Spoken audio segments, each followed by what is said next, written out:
இனிய உறவுகள் அனைவருக்கும் இனிய காலை வணக்கம். இன்றைக்கி நம்ம பார்க்க போகிறது ஹெல்த்தியான கொள்ளு சாதம் தாங்க பண்ணியிருக்கிறோம்.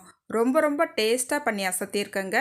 பிகினர்ஸ் கூட இந்த கொள்ளு சாதத்தை நீங்கள் ட்ரை பண்ணிங்கன்னா ரொம்ப டேஸ்ட்டாகவும் அதே சமயத்தில் ரொம்ப ஈஸியாகவும் பண்ணிடலாங்க.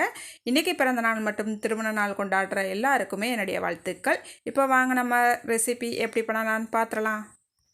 நான் இன்றைக்கி ஒரு அரை கிளாஸ்க்கு கொள்ளு எடுத்து ஊற போட்டேங்க. அது ஊறின பிறகு ஒரு கிளாஸ்க்கு வந்துருச்சு. ஒரு 8 மணி நேரம் ஊற வச்சுட்டு ஒரு 8 மணி நேரம் நல்லா முளைக்க வச்சு எடுத்துருக்கேங்க. உங்களுக்கு ஒரு 8 மணி நேரம் ஊற வச்சுட்டு நான் அப்படியே செய்ய போகிறேன் அப்படின்னு சொன்னாலும் கூட நீங்கள் கொள்ளு சாதம் அப்படியே பண்ணிக்கலாம். இல்லை நான் முளைக்க வச்சு பண்ணுறேன்னா 8 மணி நேரத்துக்கு ஒரு துணியில் கட்டி நீங்கள் வச்சிட்டிங்கன்னா இந்த மாதிரி நல்லா முளைச்சி வந்துருங்க. நான் காலையில் எழுந்திரிச்சு ஒரு 8 மணி நேரம் ஊற வச்சேன். அப்புறம் நைட்டு 8 மணி நேரம் ஒரு காட்டன் துணியில் கட்டி வச்சுருந்தேன். இந்த மாதிரி நல்லா முளைச்சி வந்திருக்குங்க. அதுக்கப்புறம் இந்த கொல்லை வந்து ஒரு 3 விசில் குக்கருக்கு மாற்றிக்கிட்டு 3 விசில் வச்சு நல்லா வேக வச்சு எடுத்துக்கிட்டேன். இப்போ கொள்ளு சாதம் எப்படி பண்ணுறதுன்னு பார்த்துடலாங்க. ஒரு குக்கர் அடுப்பில் வச்சுக்கிட்டு 3 ஸ்பூனுக்கு எண்ணெய் விட்டுக்கலாம். கொஞ்சமாக கடுகு சேர்த்துக்கலாம். ஒரு அரை ஸ்பூனுக்கு உளுந்தம்பருப்பு சேர்த்துக்கலாங்க. கடுகு நல்லா பொரிஞ்சு உளுந்தம்பருப்பு செவந்து வந்துருச்சு. இந்த நேரத்தில் ஒரு அரை ஸ்பூனுக்கு சீரகம் சேர்த்துக்கலாம். 2 பல்லாரி வெங்காயத்தை பொடிசாக கட் பண்ணி வச்சுருக்கிறேன், இதையும் சேர்த்துக்கலாங்க.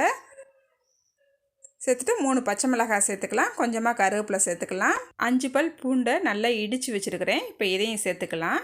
இப்போ இது எல்லாத்தையும் சேர்த்துட்டு வெங்காயம் கண்ணாடி பதம் வர வரைக்கும் நல்லா வதக்கிக்கலாங்க. பாருங்கள், கண்ணாடி பதம் வந்துருச்சு. இந்த அளவுக்கு வந்தால் பிறகு நம்ம மசாலா பொடி சேர்த்துக்கலாம். 1.5 ஸ்பூன் மல்லிப்பொடி, 1 ஸ்பூன் சீரகப்பொடி, 1.5 ஸ்பூன் வத்தப்பொடி, 1/4 ஸ்பூன் மஞ்சத்தூள், ஒரு 1/4 ஸ்பூனுக்கு கரம் மசாலா, இதை எல்லாத்தையும் சேர்த்துக்கலாங்க. இப்போ சேர்த்துட்டு மசாலாவோட பச்சை வாசனை போகிற வரைக்கும் நல்லா வதக்கிக்கலாம்.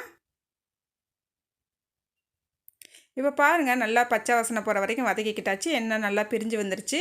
இந்த நேரத்தில் 3 தக்காளி பழத்தை கட் பண்ணி சேர்த்துக்கலாங்க. நம்ம அவிச்சு வச்சுருக்கிற கொள்ளையும் சேர்த்துக்கலாம்.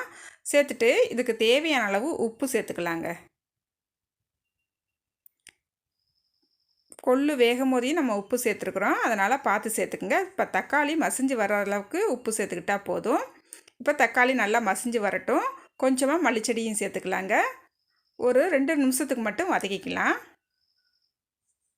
இப்போ தக்காளி நல்லா மசிஞ்சு வந்துருச்சு. இந்த நேரத்தில் நம்ம அரிசியை சேர்த்துக்கலாங்க.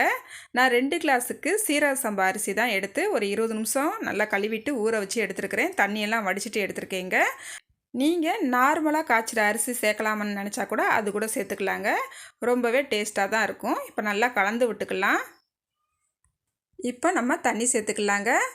1 கிளாஸ் பருப்பு, 2 கிளாஸ் அரிசி, 4.5 கிளாஸ் தண்ணி சேர்க்குறேங்க. இப்போ தண்ணி சேர்த்துட்டு நல்லா ஒரு தடவை கலந்து விட்டுட்டு உப்பெல்லாம் கரெக்டாக இருக்கான்னு ஒரு தடவை செக் பண்ணிக்கலாம். எனக்கு கொஞ்சம் உப்பு கம்மியாக இருக்குங்க, உப்பு சேர்த்துக்கிறேன். இப்போது 1 ஸ்பூனுக்கு நெய் சேர்த்துக்கலாங்க. நல்லா வாசமாக இருக்கும், மிஸ் பண்ணாமல் சேர்த்துக்குங்க. பாருங்கள், இது நம்ம வீட்டில் நான் செஞ்ச நெய்ங்க. கொஞ்சமாக பாலாடையை சேர்த்து வச்சு நான் நெய் ரெடி பண்ணி எடுத்து வச்சுருக்கிறேன். ரொம்பவே வாசமாக சூப்பராக இருக்குங்க. இந்த மாதிரி பாலாடை நம்ம பால் டெய்லி வாங்குகிறோம், கொஞ்சம் பாலாடை அன்னன்னைக்கு உழுகிறத நம்ம சேர்த்து எடுத்து வச்சுட்டு நெய் வீட்லேயே பண்ணிக்கலாங்க. இப்போ ஒரு கொதி வந்துருச்சு. இந்த நேரத்தில் கொஞ்சமாக மல்லிச்செடி மேலே தூவி விட்டுட்டு இப்போ குக்கரை மூடி வச்சு ஒரு விசில் விட்டு ஒரு 10 நிமிஷத்துக்கு அப்புறம் நம்ம பார்க்கலாம் சாதம் எந்த அளவுக்கு வந்திருக்குன்ட்டு. பாருங்கள், ஒரு 10 நிமிஷம் ஆயிடுச்சுது. சாதம் செம்மையாக வெந்து வந்திருக்குங்க. பொழுன்னு இருக்குங்க. இங்கே பாருங்கள், எடுக்கும் போதே அப்படியே கமன்னு வாசனையாக இருக்குங்க. இந்த கொள்ளு சாதம் சாப்பிட்றதுக்கு அவ்வளோ டேஸ்ட்டாக இருக்குங்க. பாருங்கள் எவ்வளோ பொழுன்னு வந்திருக்குன்ட்டு. அதே போல் சாதம் கொஞ்சம் கூட கீழே ஒட்டாமல் அப்படியே சூப்பராக வந்திருக்குங்க. இப்போ நம்மளுக்கு கொள்ளு சாதம் மணக்க சூப்பராக ரெடி ஆகிருக்குங்க. இப்போ டேஸ்ட்டு பார்த்துடலாம். அப்படியே எடுக்கும் போதே வாசம் அப்படியே கமன்னு வருதுங்க. டேஸ்ட்டு செம்மையாக இருக்குங்க. நீங்களும் நம்ம வீட்டு குழந்தைகளுக்கு லஞ்ச் பாக்ஸுக்கு இது போல் செஞ்சு கொடுங்க. கொஞ்சம் கூட மிச்சம் வைக்காமல் அந்த சாதத்தை சாப்பிட்டு வந்துடுவாங்க. ரொம்பவே ஹெல்த்தியான ஒரு ரெசிபின்னு கூட சொல்லலாங்க. இந்த சாதத்தை வெறுமனே சாப்பிட்டா கூட அவ்வளோ டேஸ்ட்டாக இருக்குங்க. ஒரு முட்டை ஆம்லேட்டு இல்லை தயிர் பச்சடி இதோடு சாப்பிட்டிங்கன்னா இன்னமும் டேஸ்ட்டு செம்மையாக இருக்குங்க. இது போல் நீங்களும் உங்கள் வீட்டில் ட்ரை பண்ணி பாருங்கள். ட்ரை பண்ணிவிட்டு எப்படி வந்துச்சுன்னு மறக்காமல் கமெண்ட்டில் சொல்லுங்கள். இந்த வீடியோ பிடிச்சிருந்தா லைக் பண்ணுங்கள், ஷேர் பண்ணுங்கள். புதுசாக பார்க்குறவங்களா இருந்தால் என்னோடய சேனலை சப்ஸ்கிரைப் பண்ண மறந்துடாதீங்க. பாய். அடுத்த ஒரு வீடியோவில் பார்க்கலாங்க.